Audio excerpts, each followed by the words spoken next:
The night shift at Earth's Deep Space Monitoring Station was usually quiet. Most operators spent their time checking routine signals and drinking coffee to stay awake. But tonight was different. Dr. James Miller rubbed his tired eyes as he stared at the unusual readings on his screen. For the past hour, he had been tracking the signal that didn't match any known pattern in their database. It was coming from somewhere in the Kuiper Belt, far beyond Neptune's orbit. "Hey, Tom, take a look at this," he called to his colleague across the room. "I'm seeing something weird in Sector 7. Tom walked over, holding his coffee mug. His eyes widened as he looked at the screen. "That's not random noise," he said, pointing at the repeating pattern. "Those are prime numbers." James nodded, his heart beating faster. "And look at this sequence. It's perfectly structured. Whatever this is, it's artificial." Within minutes, the quiet control room transformed into a hub of activity. More operators gathered around James's station, and someone called the station director. The signal kept coming, stronger and clearer with each passing minute. The station director, Dr. Wilson, arrived wearing a hastily buttoned shirt. "Show me everything," he ordered, and James quickly explained what they had found. "The signal contains mathematical sequences that only an intelligent species could create," James explained. "But here's the interesting part. It's using basic math, almost like they want to make sure anyone can understand it." Dr. Wilson leaned closer to the screen. "Can we decode it?" James typed rapidly on his keyboard, running the signal through various translation programs. "The basic pattern is clear. It's a distress call." The room fell silent. Everyone understood the significance of this moment. Humanity had just received its first confirmed alien communication, and it was a cry for help.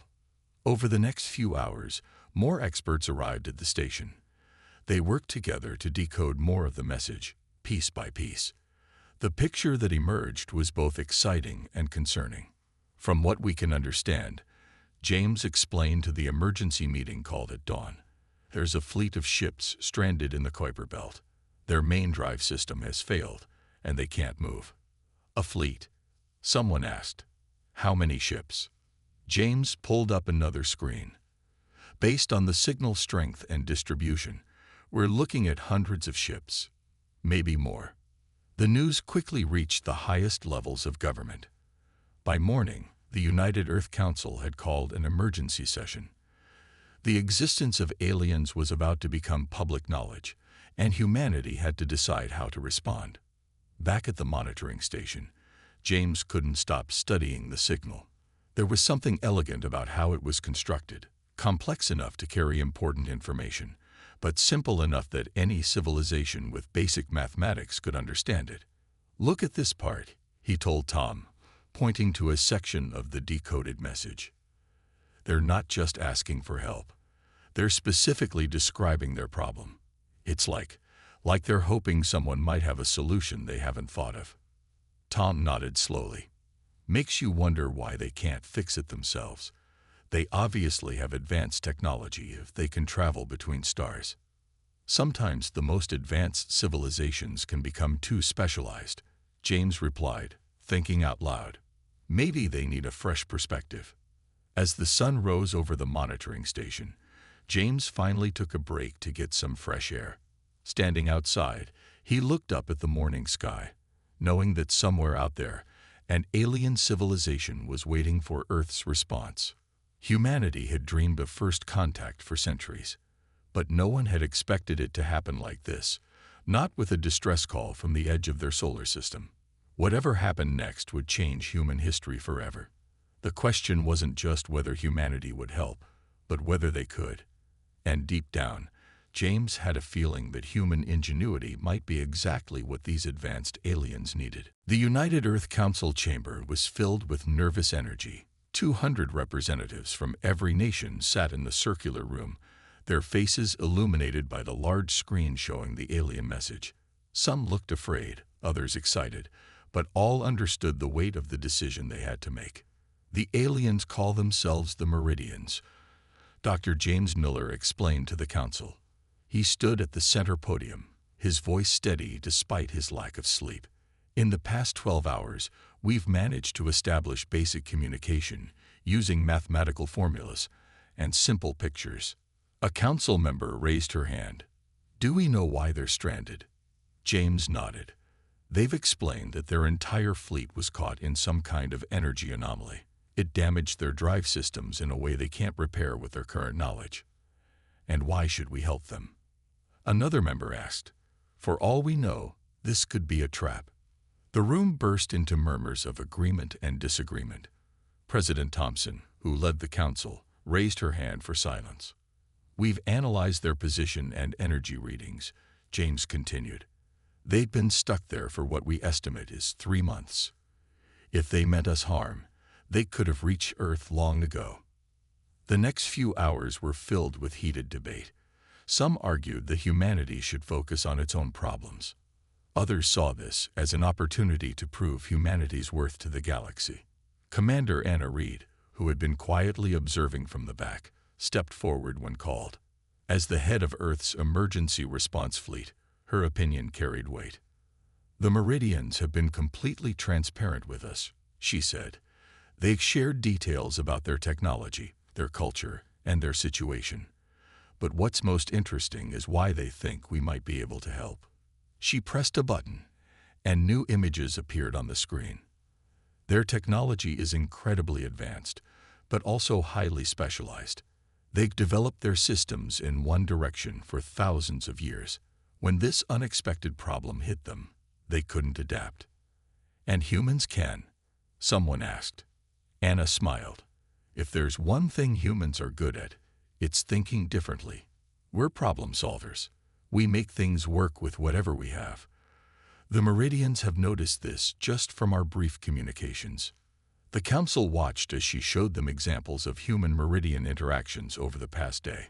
The aliens had been amazed by how quickly humans suggested alternative approaches to problems, even if some seemed primitive by their standards. They need our creativity, Anna explained, our ability to think outside their very structured box. That's why they're asking for our help specifically, even though they've detected other civilizations. President Thompson stood up. Commander Reed, if we decide to help, what would you need? A small team. Engineers, scientists, problem solvers. People who can think on their feet. The Meridians have already promised to share some of their technology as payment. The debate continued for another hour, but the mood had shifted. The fear was being replaced by something else, the excitement of a challenge, the chance to prove humanity's worth. Finally, President Thompson called for a vote. The result was clear. Earth would help. Commander Reed, the President said, you have authorization to assemble your team. How soon can you be ready? We've been preparing since the signal came in, Anna replied. We can launch within 48 hours. As the council session ended, James found Anna in the hallway. They assigned me to your team as communications expert, he said. Anna nodded. Good. We'll need someone who understands them. She paused, looking out a window at the sky. You know what amazes me most. The Meridians could probably crush us with their technology, but instead, they're humbly asking for our help. They recognize that advanced technology isn't everything. Maybe that's why they chose to contact us, James replied. They saw something in humanity that they needed. As they walked out of the building, news drones buzzed overhead. The world was about to learn about the Meridians and humanity's first official mission to help an alien civilization. The next few days would change everything, and Earth's best minds were ready for the challenge. The UES Prometheus sat ready for launch at the Global Space Center. It wasn't the biggest ship Earth had built, but it was the fastest. Its experimental engines would get them to the Kuiper Belt in weeks instead of years. Commander Anna Reed walked through the ship's corridors, checking on her team one last time. She had picked each member carefully. Engineers who could build anything from scraps, scientists who thought differently from their peers, and problem solvers who never gave up. Engine room status, she asked through her comm device. All systems green, replied Mike, the chief engineer. These new engines are purring like kittens. Strange-looking kittens, But still, in the communications room, Dr. James Miller was setting up his equipment. The walls were covered in screens showing the ongoing messages from the Meridians. With each exchange, they learned more about their new alien friends. "Commander, you need to see this," James called as Anna passed by. He pointed to a new message on his screen. "The Meridians just sent us detailed scans of their fleet. It's incredible." The scans showed massive ships, each one bigger than Earth's largest cities. They were arranged in a perfect geometric pattern, but something was wrong. The energy readings around them looked twisted, as if space itself was bent. "Their quantum drives did this," James explained. "When they hit that energy anomaly, it warped their drive fields. Now they're stuck in a kind of quantum knot. They can't move without making it worse." Anna studied the images, and they can't fix it because they've never seen anything like it before. Exactly. Their technology is amazing, but it only works one way, their way. When something unexpected happens, they struggle to adapt. The ship's countdown began. All crew members headed to their stations. Through the launch bay windows, they could see crowds of people gathering to watch humanity's first rescue mission to space. "All stations, report in," Anna commanded from the bridge. One by one, each section reported ready. 20 of Earth's best, ready to help save an alien civilization. The launch was smooth, and soon they were leaving Earth's orbit. As they accelerated to full speed, the crew got their first taste of the new engine technology. The stars outside seemed to stretch and blur. "It's not as sophisticated as Meridian technology," Mike explained during their first crew meeting. "But sometimes simple is better. We don't fully understand how it works, but we know how to fix it if it breaks." Days passed as they traveled deeper into the solar system. The crew spent their time studying the Meridian data and coming up with possible solutions. Each person saw the problem differently, and Anna encouraged them all to speak up, no matter how strange their ideas seemed. "The Meridians have been sending us their repair attempts," James shared during a meal break. "They've tried the same solution hundreds of times, just with tiny variations. They can't imagine a completely different approach." "That's why they need us," Anna replied. "Humans are messy. We try crazy things. Sometimes we fail, but sometimes we find answers nobody else would think of." 2 weeks into their journey, they got their first visual contact with the Meridians themselves. The alien faces appeared on the main screen. They looked almost plant-like, with shimmering colors moving across their skin. "Your approach is unusual," the Meridian leader said, after James translated. "Our sensors show your engine technology is far less advanced than ours, yet you travel efficiently." "How?" "We work with what we have," Anna replied simply. "Sometimes the best solution isn't the most advanced one." The Meridian was quiet for a moment. "Perhaps this is why we called you. We have forgotten how to think this way." As they neared their destination, the crew could finally see the stranded fleet with their own eyes. Hundreds of massive ships hung in space, their beautiful designs now trapped in a web of twisted energy. The sight was both magnificent and troubling. Humanity's first major task in space would be to help save these advanced beings. It wasn't about who had better technology anymore. It was about working together to solve an impossible problem. The real challenge was about to begin. The UES Prometheus slowed as it approached the Meridian fleet. Up close, the situation looked even worse than their scans had shown. The massive alien ships were caught in a strange, shimmering web of energy that pulsed with an unnatural light. "Their quantum drives are still active," Mike reported from the engine room. "But they're sick, somehow. Like an engine running in reverse and forward at the same time." Commander Anna Reeves stood on the bridge, watching as 3 Meridian representatives transported onto their ship. The aliens were tall, with skin that rippled in waves of blue and green. They moved with careful, precise steps. "We welcome you," the lead Meridian said through a translation device. "I am First Engineer Root. These are my assistants, STEM and Branch. James stepped forward to handle communications, but found the Meridian's translator worked perfectly. They had been studying human languages since first contact. "Show us what you've tried so far," Anna requested, leading them to the ship's main conference room. What followed was a detailed explanation that left most of the human crew stunned. The Meridians had attempted over 10,000 different repair sequences. Each one was carefully planned, perfectly executed, and completely unsuccessful. "Your drive system," Mike said, studying the holographic displays. "It's not just damage. It's evolved into something new, something your systems don't recognize." Root's skin darkened slightly. What they had learned was a sign of distress.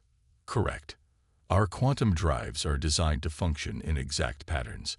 When the anomaly disrupted these patterns, the system began creating new ones we cannot control." "And you can't shut them down?" Anna asked. "If we do, millions will die," Branch explained. "These ships carry our last survivors. Our home system became unstable. We were seeking a new home when this happened." The revelation hit the human crew hard. This wasn't just a rescue mission anymore. They were trying to save an entire civilization. Anna organized her team into groups, each looking at the problem from different angles. They had brought various tools and technologies from Earth, hoping something might help. "The energy web is spreading," STEM reported after several hours. "Soon it will begin affecting your ship as well. You must keep your distance." But the human crew refused to back away. They launched probes into the energy field, gathering data. Some probes were destroyed instantly, but others sent back valuable information. "Look at this," James said, pointing to a screen covered in readings. "The energy isn't just random. It's creating patterns, like it's trying to communicate." Mike leaned over his shoulder. "Those patterns, they remind me of something, like when two radio signals interfere with each other." The Meridians watched with a mixture of curiosity and confusion as the humans brainstormed. They weren't following any proper research protocols. Ideas were thrown around randomly, some serious, some seemingly ridiculous. "Your method is chaotic," Root observed. "How can you find a solution without proper structure?" "Sometimes chaos is exactly what you need," Anna replied, "especially when dealing with something unpredictable." As the day went on, they discovered more about the problem. The quantum drives weren't just malfunctioning. They had created a new type of quantum field that was feeding on itself, growing stronger and more complex. "It's like a knot that gets tighter the more you pull on it," Mike explained. "Every time they tried to fix it using their normal methods, they made it worse." The Meridian skin had turned a deep blue, a sign of deep worry. "Then there is no solution," Root said. "Our civilization will end here." But Anna noticed something in Mike's words. "A knot," she said thoughtfully. "Sometimes to undo a knot, you have to make it looser first, not pull it tighter." She turned to the Meridians. "We're going to try something. It might seem strange to you, but I want you to keep an open mind." Root's skin shifted to a lighter shade, curiosity. "What do you propose?" "Instead of fighting against what your drives have become," Anna said, "what if we work with them? What if the solution isn't to fix them, but to help them transform into something new?" The Meridians were silent, their skin showing patterns none of the humans had seen before. Finally, Root spoke. "This is not our way," the alien said. "But perhaps that is exactly why we need you." Mike paced the engine room, his eyes darting between old Earth technology and the advanced Meridian displays. The rest of the crew watched him, waiting. Even the Meridians stood silently, their skin shifting between shades of blue and green. "It's crazy," he finally said, turning to Commander Anna Reed. "But I think I know how we can save them." He walked to a storage container and pulled out what looked like ancient radio equipment. The Meridian skin rippled with confusion. "These are radio wave generators from Earth's early space age," Mike explained. "Simple technology, but there's something special about them. They can create interference patterns." Root, the first engineer of the Meridians, stepped forward. This is primitive equipment. How can it help with quantum drive technology? Mike grinned, because sometimes old and simple is exactly what you need. He pointed to the displays showing the energy web around the Meridian fleet. Your quantum drives are stuck in a pattern they can't break. But what if we interrupt that pattern with something completely different? James, who had been studying the Meridian language and technology, suddenly understood. Like using a different frequency to break up a standing wave. The Meridian skin turned pale, their version of skepticism. This technology is thousands of years behind ours, Branch said. It cannot affect quantum fields. Maybe that's the point, Anna said, catching on to Mike's idea. Your quantum technology is too perfect, too advanced. It can't create the kind of messy, unpredictable signals we need. Mike nodded excitedly. We don't need to fix your drives. We just need to disrupt the pattern they're stuck in, like shocking a heart back into its normal rhythm. The human crew began setting up the old radio equipment, modifying it with both Earth and Meridian technology. The Meridians watched with a mixture of doubt and fascination as the humans worked in their chaotic but effective way. Your people build new things from old parts, Stem observed, watching Mike splice together different technologies. You do not follow proper procedures.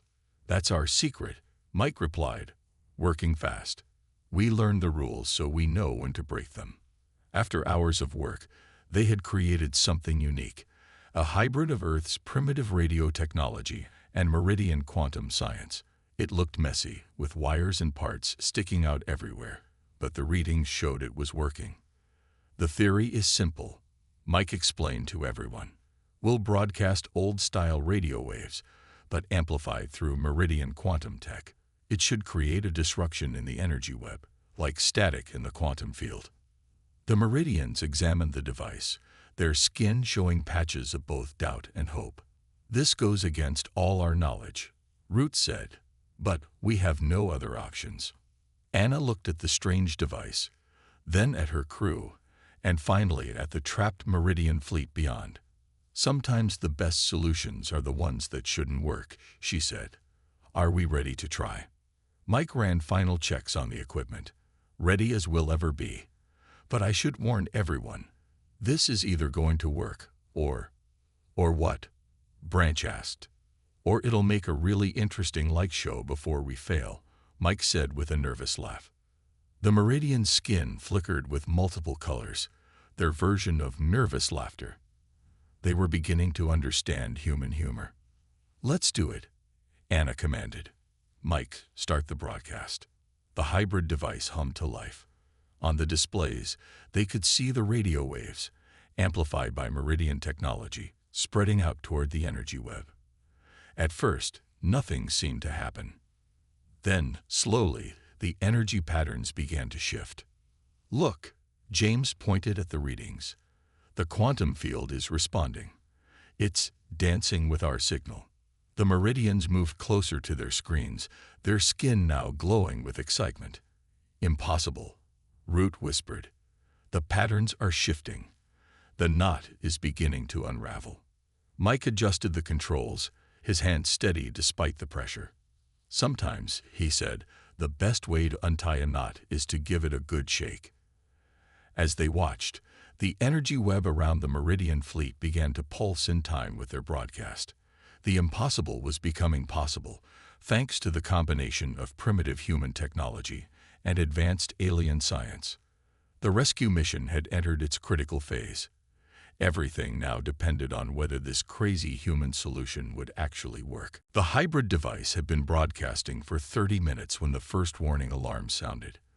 Red lights flashed across both the human ship and the Meridian fleet. Energy levels are rising too fast.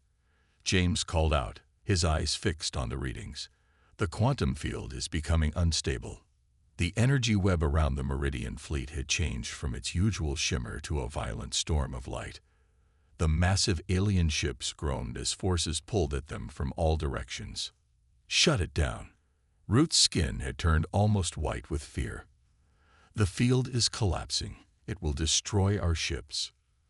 But Mike held up his hand, studying the readings intently. Wait, he said.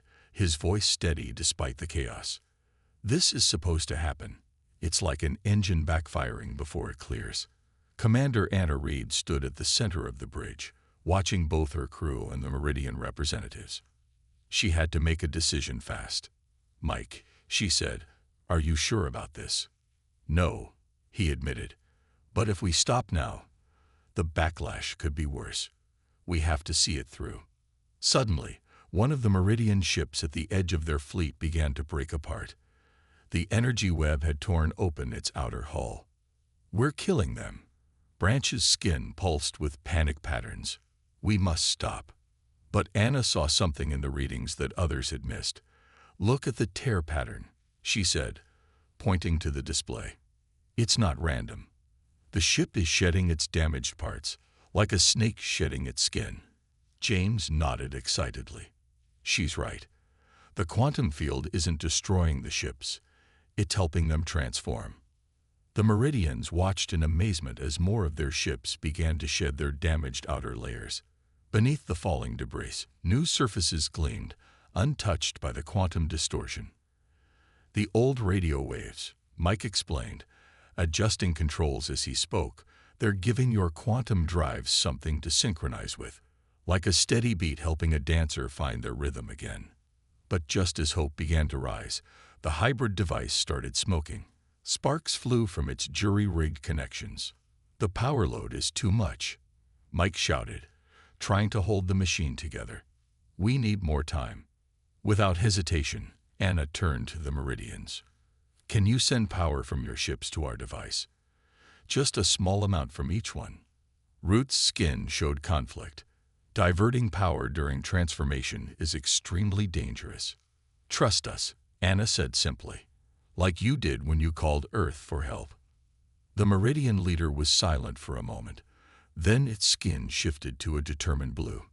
"Do it," Root commanded. Streams of energy began flowing from the Meridian ships to the human vessel. The hybrid device stabilized, its broadcast growing stronger. "It's working," James shouted over the noise of straining equipment. "The quantum field is realigning." They watched as ship after ship shed its damaged sections, each one emerging renewed. The energy web that had trapped them began to dissolve, breaking apart into harmless particles. "The quantum drives," STEM reported, checking readings from their fleet. "They're not just repaired. They're different. Better." Mike smiled through his exhaustion. "Sometimes you have to break something completely to fix it properly. Your drives have evolved, just like you wanted, but in a way you couldn't predict." The final pieces of the energy web faded away. The Meridian fleet hung in space, their ships transformed. Their once rigid geometric patterns had been replaced by flowing, organic shapes that seemed to pulse with new life. Root's skin glowed with a color the humans had never seen before, pure joy. "You did not simply repair our ships," the alien said. "You helped us learn to change, to adapt, like humans do." But their celebration was cut short by a new alarm. The hybrid device was overloading, and this time, there was no way to stop it. "Everyone brace," Anna shouted, as energy began to surge through their ship. Their crazy solution had saved the Meridian fleet, but at what cost to the human crew? The UES Prometheus shuddered as energy from the overloading hybrid device surged through its systems. Warning lights flashed across every deck as the ship's power grid struggled to contain the overflow. "Main power is failing," Mike shouted from the engine room. "We can't shut it down." Commander Anna Reed grabbed her command chair as another surge rocked the ship. "Can we eject the device?" "No time," Mike replied. "The quantum feedback would tear us apart." Just then, Root stepped forward, the Meridian skin glowing with determination. "Perhaps we can help you, as you helped us." Before anyone could react, Root pressed several controls on a Meridian device. Energy began flowing from the transformed Meridian ships, but this time it was different. Instead of raw power, it was controlled, precise. "What are you doing?" James asked, watching the readings in amazement. "Your solution taught us to adapt," Root explained. Now we use this new understanding. We take your overloading energy and make it part of our new system. The effect was immediate. The surging energy that threatened to destroy the Prometheus began flowing into the Meridian fleet, absorbed by their newly evolved quantum drives. The hybrid device's overload decreased until it finally shut down safely. That's incredible, Mike said, checking the readings. You didn't just stop the overload. You used it to complete your ship's transformation. The Meridian ships now glowed with a soft, steady light. Their new forms seemed to flow through space itself, more organic than mechanical. We have done more than save ourselves, Root said, its skin shimmering with joy. We have evolved. Our ships are now capable of adapting to new situations, just as humans do. Anna looked out at the transformed fleet. And you can continue your journey now. Yes, Branch answered, studying the new systems. Our quantum drives are stable, different, but stronger than before. We can resume our search for a new home. Root turned to face the human crew. But first, we must properly thank you. Your people's willingness to try unusual solutions, to think differently, it has saved our entire civilization. The Meridian leader's skin shifted through a rainbow of colors as it made an announcement. We offer you a gift. Knowledge of our technology, but more importantly, a permanent alliance between our peoples. James, who had been monitoring deep space readings, suddenly called out. Commander, the Meridian's transformation, it did something else. Their quantum signature is broadcasting across space. Other civilizations are detecting it. Root's skin rippled with what the humans now recognized as satisfaction. Yes, the story of how humanity saved us will spread. Many races in this galaxy believe less advanced civilizations have nothing to offer. You have proved them wrong. Over the next few days, the Meridians shared their promised knowledge with the human crew. But they did more than that. They helped upgrade the Prometheus with a simplified version of their new quantum technology. A gift for the journey home, STEM explained as they worked, and a symbol of what our peoples can achieve together. When it was time for the Meridians to leave, both crews gathered for a final meeting. The once rigid aliens now moved with a new fluidity, their skin patterns more expressive and varied. You taught us that advancement isn't just about technology, Root said to the assembled humans. It's about keeping the ability to think freely, to try new things, to see problems differently. Anna smiled. And you taught us that even the most advanced civilizations can learn something new. They watched as the Meridian fleet prepared to depart. The massive ships, once trapped and dying, now moved gracefully through space, their new forms a perfect blend of advanced technology and adaptive change. Remember us, Root said as the final farewells were exchanged. Not just as the ones you saved, but as the first of many who will learn to value humanity's special gift. The Prometheus crew stood at their viewing windows as the Meridian fleet engaged their transformed quantum drives. The ships seemed to dance through space itself, leaving behind a trail of shimmering light and a changed understanding of humanity's place in the galaxy. Earth would never be seen as a primitive world again.